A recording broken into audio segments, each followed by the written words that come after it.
دوستو دعا کی قبولیت کا ایک ایسا وقت کہ جس وقت میں دعا قبول ہوتی ہے، اور یہ بات میں اپنی طرف سے نہیں بلکہ پیارے آقا صلی اللہ علیہ وسلم نے ایک حدیث کے اندر ارشاد فرمایا ہے۔ چلیے میں آپ کو حدیث سناتا ہوں، لیکن دوستو اس سے پہلے آپ سے ایک چھوٹی سی گزارش ہے کہ آپ اس حدیث کو صدقہ جاریہ سمجھ کر آگے ضرور شیئر کریں تاکہ ہمارے اور بھائی بھی اس ویڈیو سے فائدہ اٹھا لیں، کیونکہ بہت سارے بھائیوں کی شکایت رہتی ہے کہ ہماری دعا قبول نہیں ہوتی۔ تو چلیے آج کی حدیث میں آپ کو بتاتا ہوں کہ کون سا ایسا وقت ہے کہ جس میں دعا قبول ہوتی ہے۔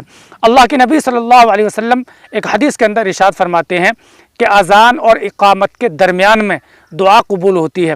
اکثر 15 منٹ کے بعد میں اذان کے بعد میں نماز کھڑی ہوتی ہے، تو یہ 15 منٹ کا جو وقفہ ہے اذان اور اقامت کے درمیان، یہ جو وقفہ ہے اس وقت میں آپ زیادہ سے زیادہ دعا کیا کریں، اس میں دعا قبول ہوتی ہے۔ صحابہ کرام نے اللہ کے نبی صلی اللہ علیہ وسلم سے پوچھا کہ اللہ کے نبی ہم کیا دعا مانگا کریں اس درمیان میں؟